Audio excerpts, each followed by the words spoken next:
Einführung. Um einen edlen Charakter zu erreichen, ist es für Muslime wichtig, alle negativen Charakterzüge aus ihrem Charakter zu entfernen. Daher werden in diesem kurzen Buch einige negative Charakterzüge und deren Behandlung kurz erörtert. Eigenschaften der Seele. An Sünden festhalten.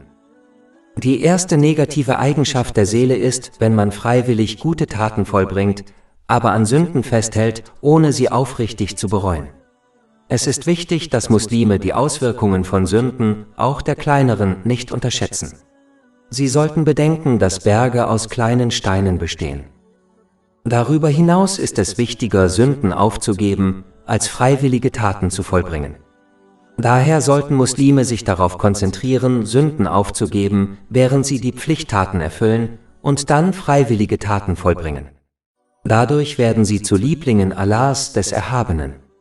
Dies wird in einem Hadith bestätigt, der in Sahih Bukhari Nummer 6502 zu finden ist. Den Menschen gehorchen. Die nächste negative Eigenschaft ist, Menschen in Dingen zu gehorchen, die zum Ungehorsam gegenüber Allah, dem Erhabenen, führen. Eine Person verhält sich so, weil sie glaubt, dass andere Menschen ihr irgendwie einen Vorteil verschaffen oder sie vor Schaden bewahren können. In Wirklichkeit ist Allah, der Erhabene, der Einzige, der einem Menschen dies geben kann. Wenn ein Muslim Menschen gehorcht und Allah, dem Erhabenen, nicht gehorcht, wird Allah, der Erhabene, die Menschen gegen ihn aufbringen und sie nicht vor ihren negativen Auswirkungen schützen.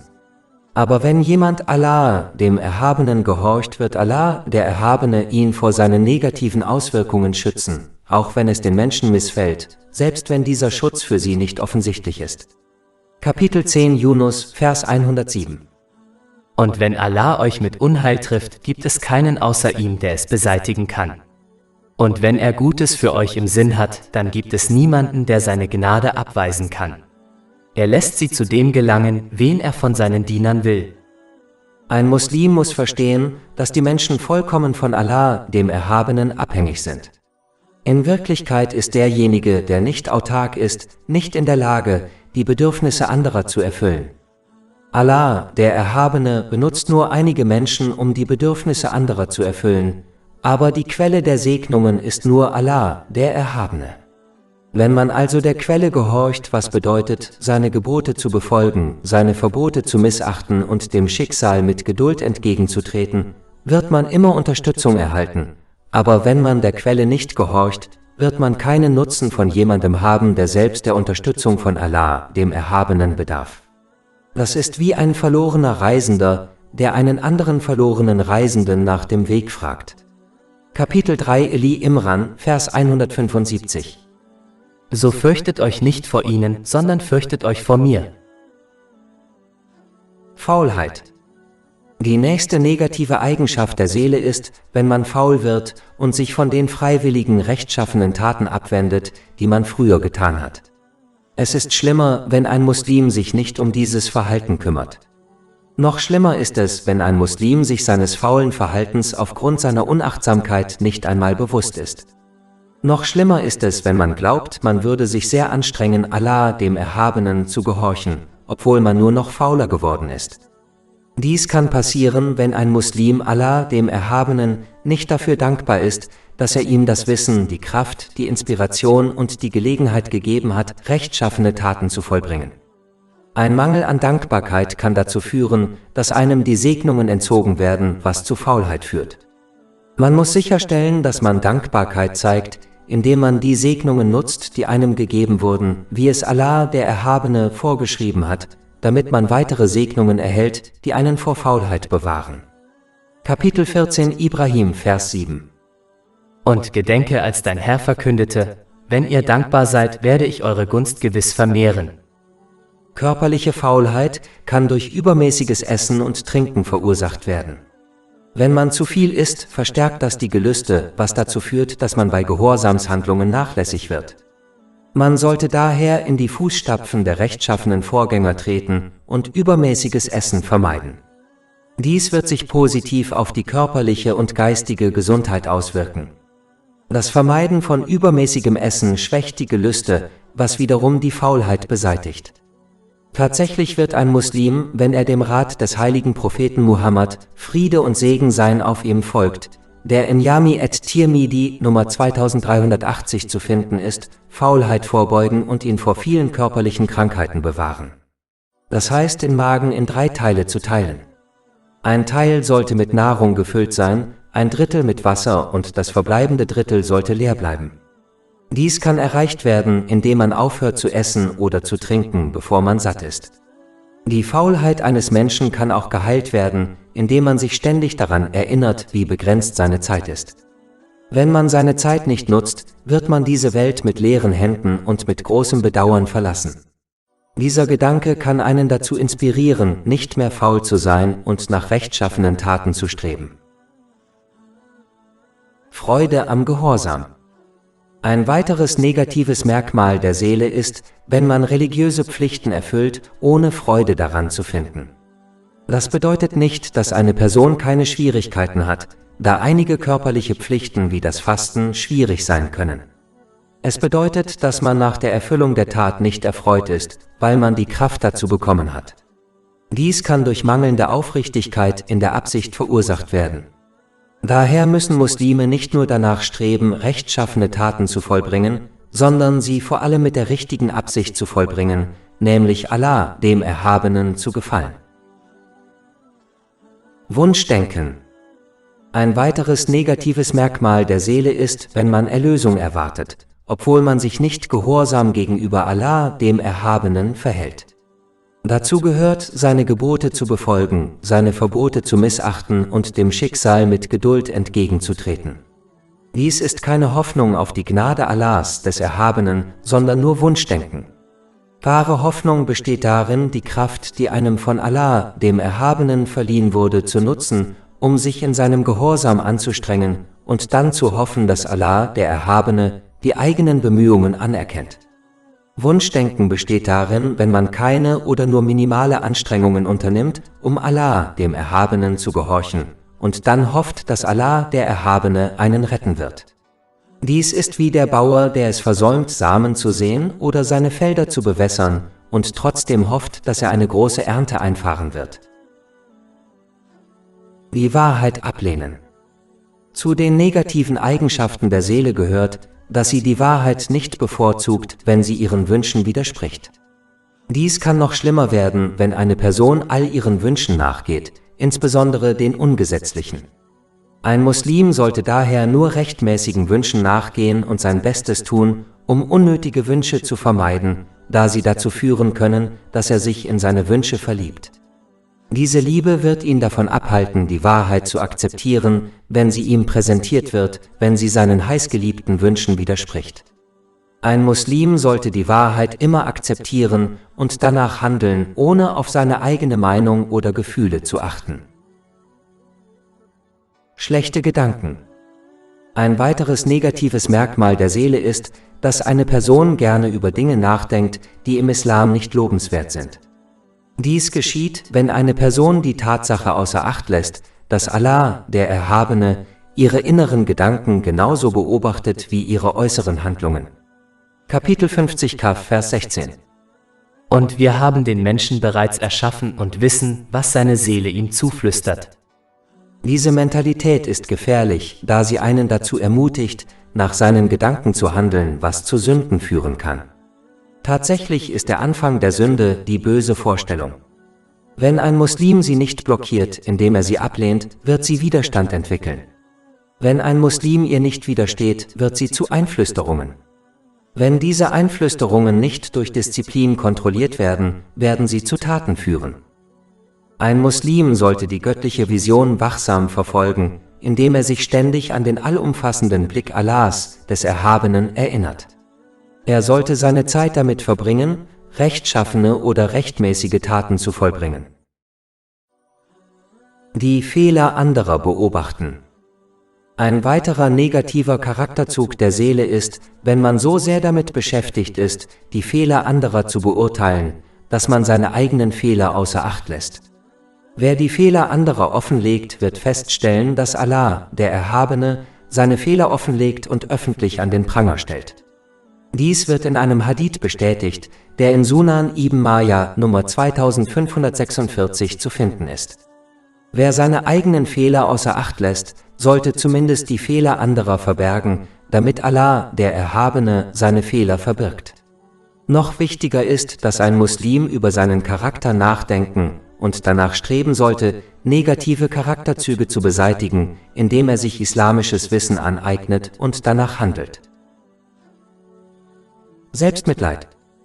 Zu den negativen Eigenschaften der Seele eines Muslims gehört, wenn er Selbstmitleid hat. Dies kann zu anderen negativen Eigenschaften wie Undankbarkeit führen. Für einen Muslim ist es wichtig, sich immer an die unzähligen Segnungen Allahs, des Erhabenen, zu erinnern, die er besitzt. Die Realität des Verständnisses, dass der Verlust einer Segnung und dennoch der Besitz unzähliger weiterer Segnungen etwas ist, wofür alle Muslime dankbar sein sollten. Kapitel 16 An-Nahl, Vers 18. Und wenn du die Wohltaten Allahs aufzählen wolltest, könntest du sie nicht aufzählen. Heuchler. Die nächste negative Eigenschaft der Seele ist, sich mit Äußerlichkeiten zu beschäftigen, wie etwa mit äußerer Demut, ohne dass diese im Herzen vorhanden ist. Ein Muslim muss sich an den Hadith des heiligen Propheten Muhammad, Friede und Segen seien auf ihm, erinnern, der in Sahih Muslim Nummer 6542 zu finden ist. Er besagt, dass Allah, der Erhabene, nicht die äußere Form einer Person beobachtet, sondern das Herz, also ihr inneres Wesen. Äußere Demut, ohne dass sie im Herzen vorhanden ist eine Art von Heuchelei, die Muslime vermeiden müssen. Es ist wichtiger, sich auf die Korrektur des inneren Wesens zu konzentrieren und sich dann dem äußeren Zustand zuzuwenden. Von Menschen Belohnung erwarten. Die nächste negative Eigenschaft der Seele ist, von Menschen eine Belohnung zu erwarten, nachdem man ihnen geholfen hat. Ein Muslim sollte verstehen, dass er keine Belohnung von Allah, dem Erhabenen, erhält, wenn er zum Wohle der Menschen handelt. Laut einem Hadith in Jami at-Tirmidhi Nummer 3154 wird ihnen am Tag des jüngsten Gerichts sogar gesagt, dass sie ihre Belohnung von den Menschen erwarten sollen, für die sie gehandelt haben, was jedoch nicht möglich sein wird. Nur wenn ein Muslim zum Wohle Allahs, des Erhabenen, handelt, wird er von ihm belohnt. Ein Beweis für diese richtige Absicht ist, wenn man von anderen keine Belohnung oder Dankbarkeit erwartet, nachdem man ihnen geholfen hat. Kapitel 2 Al-Baqarah, Vers 264. Ihr Gläubigen, macht eure Almosen nicht durch Mahnungen ungültig. Streben nach hohem sozialen Status. Zu den negativen Eigenschaften der Seele gehört das Streben nach Führung und Ruhm durch Wissen. Dazu gehört, dass man stolz auf sein Wissen ist und damit angibt. Dies ist eine gefährliche Eigenschaft, die einen direkt in die Hölle bringen kann. Dies wird in einem Hadith bestätigt, der in Sunan Ibn Majah Nummer 259 zu finden ist. Dies kann geheilt werden, indem man versteht, dass jedes Quäntchen Wissen oder jeder andere Segen, den man besitzt, einem von niemand anderem als Allah, dem Erhabenen, gewährt wurde. Anstatt also zu prahlen, sollte man sich damit beschäftigen, Allah, dem Erhabenen, zu danken, weil er einen vor Unwissenheit bewahrt hat. Tatsächlich ist derjenige, der mit seinem Wissen prahlt, in Wirklichkeit unwissend, da nützliches Wissen einen demütiger und furchterregender gegenüber Allah, dem Erhabenen, macht. Kapitel 35 Fatir, Vers 28. Nur diejenigen unter seinen Dienern fürchten Allah, die über Wissen verfügen. Übermäßiges Sprechen. Ein weiteres negatives Merkmal der Seele ist zu häufiges Sprechen. Dies wird dadurch verursacht, dass man die Aufmerksamkeit der Menschen begehrt oder wenn man das Risiko eitler und böser Worte nicht versteht. Ein Muslim sollte sich darüber im Klaren sein, dass seine Reden aufgezeichnet werden und er dafür zur Rechenschaft gezogen wird. Kapitel 50 Kaf, Vers 18. Der Mensch äußert kein Wort, ohne dass ein Beobachter bei ihm ist, der bereit ist, es aufzuzeichnen. Man sollte sich immer an den Hadith des heiligen Propheten Muhammad, Friede und Segen seien auf ihm, erinnern, der in Sunan Ibn Majah Nummer 3970 zu finden ist. Er warnt, dass es nur eines einzigen bösen Wortes bedarf, um jemanden am Tag des jüngsten Gerichts in die Hölle zu stürzen. Tatsächlich ist laut einem Hadith in Sunan ibn Majah, Nummer 3973, die Sprache der Hauptgrund dafür, dass Menschen am Tag des jüngsten Gerichts in die Hölle kommen.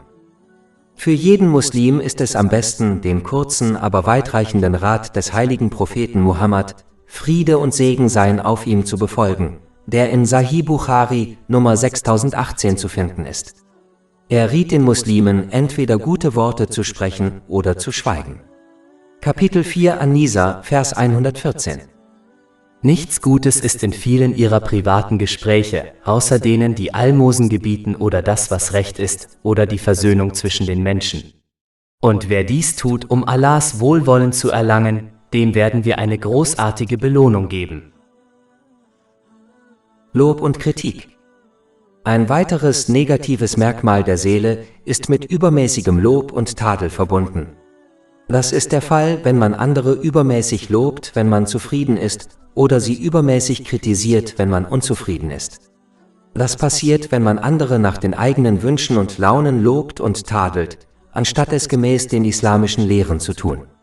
Es bedeutet, man sollte diejenigen loben, die Allah, der Erhabene, lobt, und diejenigen tadeln, die Allah, der Erhabene, tadelt, ohne die Grenzen zu überschreiten, indem man beim Loben Lügen äußert oder andere bei der Kritik beleidigt. Kritik sollte immer konstruktiv und auf sanfte Weise im Privaten geäußert werden. Wer auf diese Weise widerspricht, bringt andere nur in Verlegenheit und bringt sie daher nur noch weiter davon ab, die Wahrheit zu akzeptieren. Andere zu loben ist eine gute Methode, um sie zu ermutigen, mehr Gutes zu tun, insbesondere Kinder. Aber dies sollte in Grenzen geschehen, und man sollte niemals eitle Worte oder Lügen äußern, wenn man andere lobt. Das Schicksal in Frage stellen. Die nächste negative Eigenschaft der Seele ist Undankbarkeit für die göttlichen Entscheidungen und die Führung Allahs, des Erhabenen. Ein Muslim sollte verstehen, dass er nur die äußere Erscheinung der Dinge kennt und extrem kurzsichtig ist, wenn es darum geht, die Konsequenzen seiner Entscheidungen zu erkennen. Während Allah, der Erhabene, weiß, was in den Dingen steckt und wie alle Dinge ausgehen. Daher werden die Entscheidungen und der Beschluss Allahs, des Erhabenen, immer der Entscheidung seines Dieners überlegen sein. Wenn einer Person immer ihre Wünsche erfüllt würden, würde sie diese letztendlich zerstören. Unzufrieden mit der Entscheidung Allahs, des Erhabenen, wird seine Entscheidung nicht ändern. Es wird nur den Zorn Allahs, des Erhabenen, hervorrufen. Daher ist es am besten, die Entscheidung Allahs, des Erhabenen, zu akzeptieren, da sie immer zum Guten führt, selbst wenn eine Person die Weisheit nicht erkennt hinter dem Dekret. Kapitel 2 Al-Baqarah, Vers 216. Aber vielleicht hasst ihr etwas und es ist gut für euch, und vielleicht liebt ihr etwas und es ist schlecht für euch. Und Allah weiß es, ihr aber wisst es nicht. Weltliche Sorgen. Ein weiteres negatives Merkmal der Seele ist, sich übermäßig in weltliche Dinge und Angelegenheiten zu vertiefen. Wenn man dies über seine Notwendigkeiten hinaus tut, wird man davon abgelenkt, sich auf das Jenseits vorzubereiten, was die Erfüllung der Gebote Allahs, des Erhabenen, das Unterlassen seiner Verbote und das geduldige Erwarten des Schicksals beinhaltet. Ein Muslim sollte sich daher damit beschäftigen, von der materiellen Welt zu nehmen, um seine Bedürfnisse und Pflichten ohne Maßlosigkeit, Extravaganz oder Verschwendung zu erfüllen. Und dann muss er sich auf die Vorbereitung auf das Jenseits konzentrieren. Jeder, der diese Grenze überschreitet, widerspricht dem Rat des heiligen Propheten Muhammad, Friede und Segen seien auf ihm, der in Sunan ibn Majah Nummer 3976 zu finden ist. Er riet, dass ein Muslim seinen Islam nicht perfekt machen kann, bis er die Dinge vermeidet, die sie nicht betreffen. Die materielle Welt jenseits der eigenen Bedürfnisse und Verantwortlichkeiten geht sie nichts an. Angeben. Zu den negativen Eigenschaften der Seele gehört es, vor anderen mit seinen rechtschaffenen Taten anzugeben. Muslime sollten verstehen, dass sie, wenn sie zum Wohle der Menschen handeln, weder in dieser noch in der nächsten Welt eine Belohnung von Allah, dem Erhabenen, erhalten. Tatsächlich wird diesen Menschen gemäß dem Hadith in Sunan ibn Majah Nummer 4203 am Tag des jüngsten Gerichts befohlen, ihre Belohnung von den Menschen zu verlangen, für die sie gehandelt haben, was jedoch nicht möglich sein wird. In Wirklichkeit ist es einfach dumm, den Menschen zu gefallen, während man Allah, dem Erhabenen, ungehorsam ist, da die Menschen sie nicht vor Allah, dem Erhabenen, schützen können. Wenn man Allah, dem Erhabenen, gehorcht, wird der Unmut der Menschen sie in dieser Welt nicht betreffen oder im nächsten, auch wenn dieser göttliche Schutz für sie nicht offensichtlich ist. Gier. Ein weiteres negatives Merkmal der Seele ist die extreme Gier nach weltlichen Dingen. Dies führt dazu, dass man zu viel Mühe in den Erwerb weltlicher Dinge steckt. Dies führt dazu, dass man die Vorbereitung auf das ewige Jenseits vernachlässigt. Darüber hinaus führt extreme Gier oft dazu, dass eine Person weltliche Dinge auf ungesetzliche Weise erwirbt. Diese Einstellung kann eine wohlhabende Person aufgrund ihrer ständigen Not arm machen. Ein Muslim sollte sich daher nicht weltlichen Dingen verschreiben, wenn er nur der Sklave Allahs, des Erhabenen, sein sollte. Eine Person erhält nur das, was ihr über 50.000 Jahre vor der Erschaffung von Himmel und Erde zugeteilt wurde. Dies wird in einem Hadith bestätigt, der in Sahih Muslim Nummer 6748 zu finden ist. Diese Zuteilung wird sich nicht ändern, unabhängig davon, wie gierig sich eine Person verhält. Ein Muslim sollte daher danach streben, seine Bedürfnisse und Pflichten in dieser Welt gemäß den Lehren des Islam ohne Verschwendung, Extravaganz und Maßlosigkeit zu erfüllen und den Rest seiner Bemühungen der Vorbereitung auf das Jenseits widmen. Selbstbewunderung. Ein weiteres negatives Merkmal der Seele ist, wenn man die eigenen rechtschaffenen Taten für gut hält und auf die Bemühungen und rechtschaffenen Taten anderer herabblickt. Ein Muslim sollte verstehen, dass alles Gute, das er besitzt, oder jede rechtschaffene Tat, die er vollbringt, nur durch die Gnade Allahs, des Erhabenen, in Form von Inspiration, Wissen, Kraft und Gelegenheit, die rechtschaffene Tat zu vollbringen, möglich ist. Daher sollten sie Allah, dem Erhabenen, dankbar bleiben, anstatt auf die Taten anderer herabzublicken, da diese Gnade leicht auf andere übertragen werden kann. Darüber hinaus sollte man sich im Klaren darüber sein, dass man den Ausgang seines Lebens oder des Lebens anderer nicht kennt. Vielleicht stirbt man, während Allah, der Erhabene, wütend auf einen ist, und derjenige, auf den man herabblickt, verlässt diese Welt, während Allah, der Erhabene, mit einem zufrieden ist. Daher sollte man nicht stolz auf das sein, was man besitzt oder tut, sondern stattdessen Zuflucht bei Allah, dem Erhabenen, suchen und sich vor einem bösen Ende schützen, indem man ihm aufrichtig gehorcht, was bedeutet, die Gebote Allahs, des Erhabenen, zu befolgen, sich von seinen Verboten fernzuhalten und dem Schicksal mit Geduld entgegenzutreten. Wut. Ein weiteres negatives Merkmal der Seele ist, wenn man aus eigenem Antrieb wütend wird. Ein Muslim sollte nur aus eigenem Antrieb wütend werden. Das heißt, man wird nur wütend, wenn die Gebote Allahs, des Erhabenen, missachtet werden. Aber selbst in solchen Fällen muss die Reaktion desjenigen innerhalb der Grenzen des Islams liegen. Wenn dies nicht der Fall ist, ist dies ein Beweis dafür, dass der Zorn nicht aus eigenem Antrieb wütend ist. Dies war der Zustand des heiligen Propheten Muhammad, Friede und Segen seien auf ihm, der nie aus eigenem Antrieb Rache nahm, sondern nur aus eigenem Antrieb wütend war. Dies wird in einem Hadith bestätigt, der in Sahih Bukhari Nummer 3560 zu finden ist. Stress wegen der Versorgung. Die nächste negative Eigenschaft der Seele ist, sich extrem um die eigene Versorgung zu sorgen und sich nicht um das zu kümmern, was einem befohlen wurde, nämlich die Pflichten. Wenn diese Sorge extrem wird, kann es passieren, dass man sich auf unerlaubte Weise um seine Versorgung bemüht. Ein Muslim sollte bedenken, dass Allah, der Erhabene, derjenige ist, der sie erschaffen hat und garantiert, für sie zu sorgen. So wie Sie nicht daran zweifeln, dass er sie erschaffen hat, sollten Sie auch nicht daran zweifeln, dass er allein für sie sorgt. Kapitel 30 Ar-Rum, Vers 40. Allah ist derjenige, der euch erschaffen und dann für euch gesorgt hat. Tatsächlich hat Allah, der Erhabene, die Versorgung für jede Schöpfung über 50.000 Jahre vor der Erschaffung von Himmel und Erde zugeteilt. Dies wird in einem Hadith bestätigt, der in Sahih Muslim Nummer 6748 zu finden ist. Wie kann jemand etwas nicht erhalten, das ihm vor so langer Zeit zugeteilt wurde? Ein hartes spirituelles Herz. Die nächste negative Eigenschaft der Seele ist, wenn man oft sündigt, ohne aufrichtig zu bereuen. Laut einem Hadith in Sunan ibn Majah Nummer 4244 wird ein schwarzer Fleck in das spirituelle Herz einer Person geätzt, wenn sie sündigt. Diese Schwärze nimmt zu, bis das ganze spirituelle Herz in Dunkelheit versunken ist. Eine hartherzige Person wird ihre Pflichten vernachlässigen und weiterhin sündigen. Daher ist es für Muslime wichtig, aufrichtig große und kleine Sünden zu bereuen und die Gebote Allahs des Erhabenen zu befolgen. Dies wird zu einem gesunden, reinen, spirituellen Herzen führen. Kapitel 26 Ash-Shu'ara, Verse 88-89. Der Tag, an dem weder Reichtum noch Kinder niemandem nützen, sondern nur dem, der mit reinem Herzen zu Allah kommt.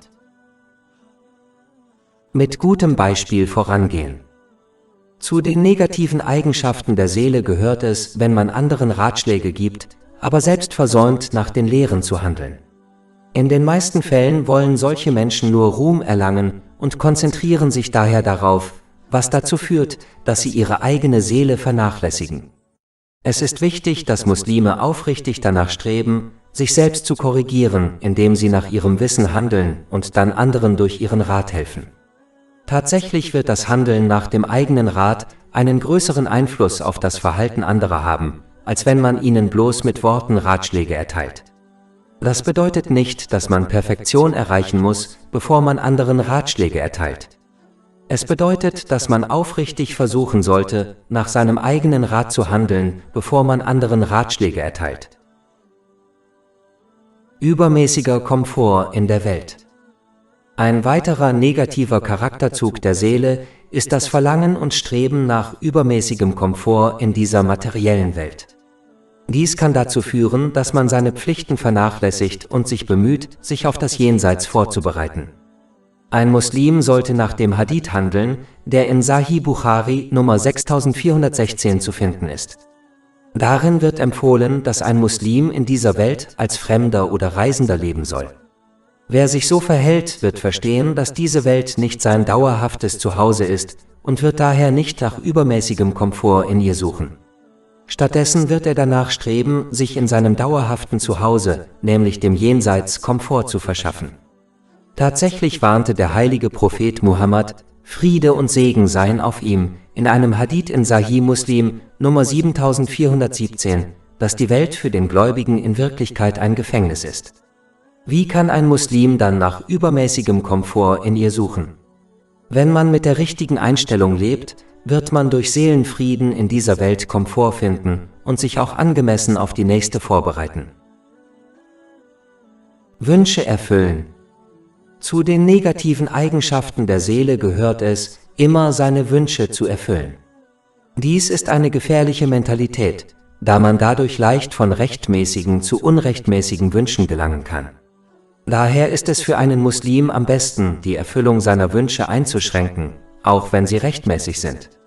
Es ist am besten, sich an die notwendigen und rechtmäßigen Wünsche zu halten und gelegentlich andere rechtmäßige Wünsche zu genießen, um zu verhindern, dass man vom Kurs abkommt. Weltliche Kameradschaft. Zu den negativen Eigenschaften der Seele gehört eine übermäßige Neigung zur Gesellschaft von Menschen aus weltlichen Gründen. Es ist wichtig zu wissen, dass ein Muslim die Eigenschaften seiner Gefährten annimmt. Dies wird in einem Hadith empfohlen, der in Sunan Abu Dawud Nummer 4833 zu finden ist. Daher sollte ein Muslim stattdessen den Frommen zugeneigt sein. Darüber hinaus sollte ein Muslim wissen, dass er im Grab seinen Besitz und seine Gefährten verliert und nur seine Taten bleiben. Dies wird in einem Hadith bestätigt, der in Jami at-Tirmidhi Nummer 2379 zu finden ist. Daher sollte ein Muslim mehr daran interessiert sein, aufrichtig rechtschaffene Taten zu vollbringen, als aus weltlichen Gründen mit Menschen zusammen zu sein. Kapitel 43 als Zugruf, Vers 67. An jenem Tag werden enge Freunde einander Feinde sein, mit Ausnahme der Rechtschaffenen. Die Konsequenzen von Handlungen ignorieren. Zu den negativen Eigenschaften der Seele gehört es, Allah, dem Erhabenen, weiterhin ungehorsam zu sein und gleichzeitig zu glauben, man werde der Strafe entgehen, da noch keine offensichtliche Strafe verhängt wurde. Ein Muslim muss den Unterschied zwischen einer aufgeschobenen und einer völligen Aufhebung der Strafe verstehen. Allah, der Erhabene, ignoriert Taten nicht. Manchmal verzögert er die Folgen von Taten, um einer Person die Möglichkeit zu geben, aufrichtig zu bereuen.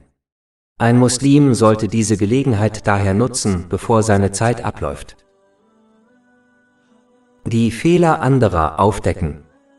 Die nächste negative Eigenschaft der Seele ist, wenn eine Person gerne über die Fehler anderer spricht.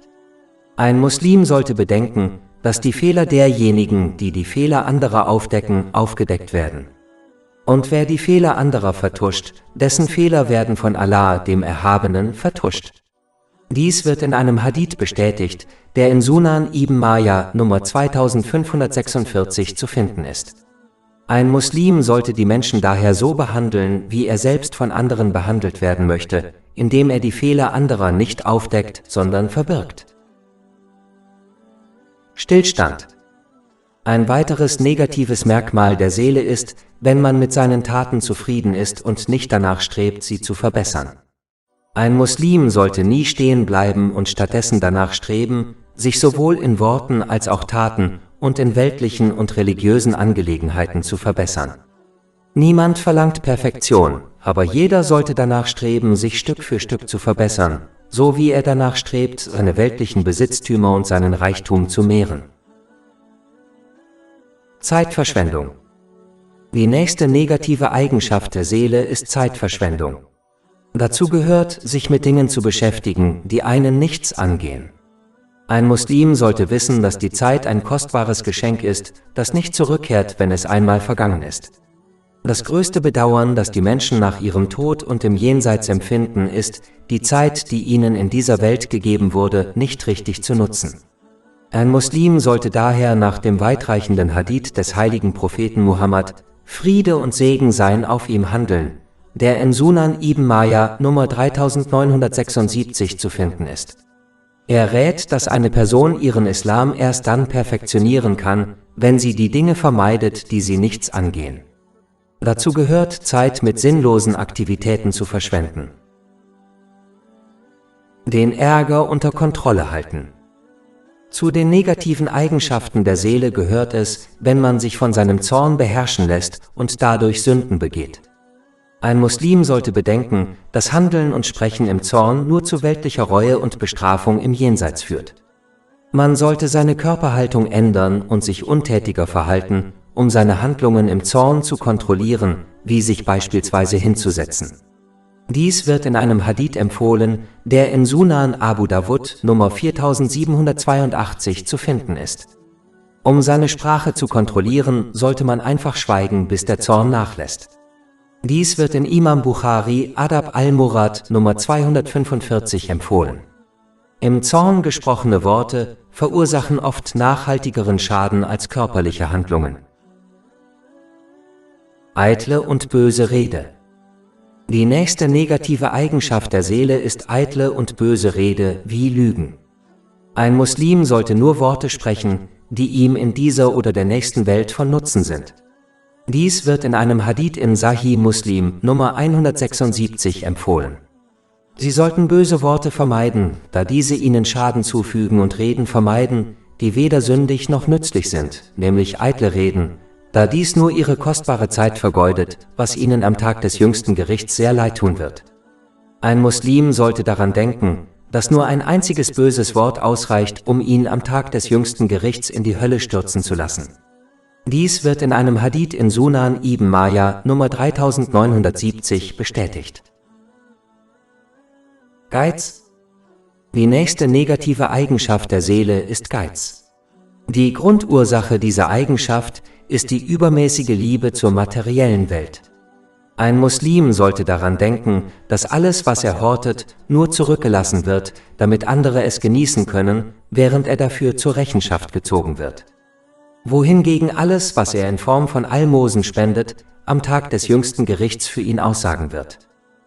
Außerdem ist der Geizhals laut dem Hadith in Jami at-Tirmidhi, Nummer 1961, weit entfernt von Allah, dem Erhabenen, weit entfernt von den Menschen, weit entfernt vom Paradies, aber nahe der Hölle. Der großzügige Mensch hingegen ist nahe bei Allah, dem Erhabenen, nahe bei den Menschen, nahe am Paradies und weit entfernt von der Hölle. Wenn es einem Muslim schwerfällt, über seine Pflichten hinaus Zeit darauf zu verwenden, Allah, dem Erhabenen, zu gefallen, ist das Mindeste, was er tun kann, sehr großzügig zu sein, um Allah, dem Erhabenen willen, in der Hoffnung, dass diese Haltung zu seiner Erlösung führt. Falsches Lob. Zu den negativen Eigenschaften der Seele gehört es, sich durch falsches Lob von anderen täuschen zu lassen. Ein Muslim sollte sich daran erinnern, dass er seine eigenen geheimen Taten und Absichten besser kennt als andere.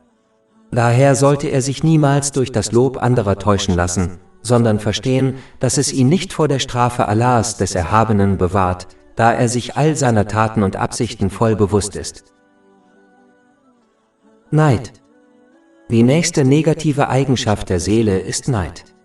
Ein Muslim sollte wissen, dass Neid auf andere eine direkte Kritik an der Wahl Allahs, des Erhabenen, ist, da niemand außer ihm der beneideten Person diesen Segen gegeben hat. In Wirklichkeit hat eine neidische Person ein Problem mit Allah, dem Erhabenen, und nicht mit einer anderen Person. Wie kann diese Person möglicherweise Erfolg haben? Ein Muslim sollte sich daran erinnern, dass Allah, der Erhabene, jedem Menschen das gibt, was für ihn am besten ist, auch wenn er nicht versteht wie. Er sollte sich einfach seiner Wahl unterwerfen und ihm gehorsam bleiben, indem er seine Gebote befolgt, seine Verbote missachtet und dem Schicksal jederzeit mit Geduld entgegentritt. Streben nach rechtmäßiger Versorgung. Zu den negativen Eigenschaften der Seele gehört, wenn jemand aus Faulheit aufgibt, rechtmäßigen Unterhalt zu verdienen und stattdessen von anderen lebt, wie etwa von Sozialleistungen, und dennoch behauptet, sich so zu verhalten, weil er zu sehr darauf vertraut, dass Allah, der Erhabene, für ihn sorgt. Diese Kritik richtet sich nicht gegen diejenigen, die legitimen Anspruch auf Sozialleistungen haben. Ein Muslim sollte beide Elemente des Vertrauens in Allah, den Erhabenen, erfüllen, indem er die ihm gegebenen Mittel nutzt, wie etwa seine Kraft, und indem er darauf vertraut, dass Allah, der Erhabene, für ihn sorgt, wie er es versprochen hat. Kapitel 11 hat Vers 6. Und es gibt kein Geschöpf auf der Erde, dessen Versorgung nicht Allah obliegt. Und er kennt den Wohnort und den Aufbewahrungsort. Alles steht in einem klaren Verzeichnis. Ständiger Gehorsam. Ein weiteres negatives Merkmal der Seele ist, wenn man glaubt, man habe ein reines Herz und müsse sich deshalb nicht um den Gehorsam gegenüber Allah, dem Erhabenen, bemühen. Dieser Gehorsam beinhaltet, die Gebote Allahs, des Erhabenen, zu befolgen, seine Verbote zu missachten und dem Schicksal mit Geduld entgegenzutreten. Dies widerspricht völlig den Lehren des heiligen Koran und den Traditionen des heiligen Propheten Muhammad, Friede und Segen seien auf ihm, da niemand ein reineres Herz als er hatte und er sich dennoch am meisten darum bemühte, Allah, dem Erhabenen, zu gehorchen. Ein Beispiel findet sich in Sahih Bukhari, Nummer 6471, wo berichtet wird, dass er nachts so viele freiwillige Gebete verrichtete, dass seine gesegneten Füße anschwollen. Gefälligkeiten zählen. Zu den negativen Eigenschaften der Seele gehört das Zählen der Gefälligkeiten, die man anderen erweist. Dies macht zweifellos die Belohnung zunichte, die man hätte erhalten können, wenn man aufrichtig zum Wohlgefallen Allahs, des Erhabenen, gehandelt hätte. Kapitel 2 Al-Baqarah, Vers 264. Ihr Gläubigen, macht eure Almosen nicht durch Mahnungen oder Verletzungen ungültig. Wenn jemand im Namen Allahs, des Erhabenen, handelt, sollte er seine Belohnung von ihm und von niemand anderem erwarten, denn sonst wird er am Tag des jüngsten Gerichts mit leeren Händen dastehen. Dies wird in einem Hadith in Jami at-Tirmidhi, Nummer 3154, gewarnt. Die Quelle von allem, was man anderen gibt, ist Allah, der Erhabene. Er ist der Schöpfer und wahre Besitzer aller Segnungen. Daher sollte man nie stolz darauf sein, anderen zu helfen, wenn die Quelle der Hilfe allein Allah, der Erhabene, ist. Spaß haben. Zu den negativen Eigenschaften der Seele gehört der ständige Wunsch und das Streben, Spaß in der Welt zu haben. Wer immer in Scherzlaune ist, wird ernsthafte Themen wie die Vorbereitung auf den Tod nicht gerne diskutieren und vermeiden, sich damit zu befassen. Diese Person wird es aufgrund dieser Einstellung nicht schaffen, sich auf das Jenseits vorzubereiten und deshalb mit leeren Händen in die nächste Welt kommen. Es ist akzeptabel, gut gelaunt zu sein, aber das sollte einen niemals davon abhalten, sich auf ernsthafte Themen zu konzentrieren. Deshalb warnte der heilige Prophet Muhammad, Friede und Segen seien auf ihm, in einem Hadith, der in Jami et-Tirmidhi Nummer 2305 zu finden ist, dass zu viel Lachen das spirituelle Herz tötet. Dankbarkeit zeigen. Ein weiteres negatives Merkmal der Seele ist, wenn eine Person glaubt, sie brauche Geduld, obwohl sie in Wirklichkeit Allah, dem Erhabenen, Dankbarkeit zeigen sollte. Wenn eine Person vor einer Schwierigkeit steht, sollte sie sich an die unzähligen Segnungen erinnern, die sie noch besitzt. Und sie sollte daran denken, dass Allah, der Erhabene, seinen Dienern nur das Beste bestimmt, auch wenn sie die Weisheit hinter der Wahl nicht sofort erkennen. Kapitel 2 Al-Baqarah, Vers 216. Aber vielleicht hasst ihr etwas und es ist gut für euch, und vielleicht liebt ihr etwas und es ist schlecht für euch. Und Allah weiß es, ihr aber wisst es nicht. Diese Wahrheiten werden einen dazu inspirieren, selbst in schwierigen Situationen Dankbarkeit zu zeigen, in denen die meisten Menschen Geduld erwarten würden. Zugeständnisse machen. Zu den negativen Eigenschaften der Seele gehört es, wenn man beharrlich Zugeständnisse macht, anstatt den Geboten des Islam vollständig und richtig zu folgen. Ein Muslim darf diese Haltung nicht annehmen, indem er es versäumt, zweifelhafte Dinge zu vermeiden, die leicht zum Unrecht führen können, gemäß dem Hadith in Sahih Bukhari Nummer 2051. Fehler ignorieren. Ein weiteres negatives Merkmal der Seele ist, wenn man seine Fehler und Sünden ignoriert. Wenn ein Muslim an dieser Einstellung festhält, wird er sich an diese Fehler und Sünden gewöhnen, und es wird ihm dann sehr schwer fallen, sie aufrichtig zu bereuen. Ein Muslim sollte sich daher ständig selbst beurteilen und aufrichtig bereuen, wenn er eine Sünde begeht, und vermeiden, sie zu ignorieren. Es ist wichtig, sich daran zu erinnern, dass ein Berg aus kleinen Steinen besteht. Oltre 400 e-book, audiolibri, infografische podcast e-blog gratuiti disponibili sul nostro sito web www.shakepot.com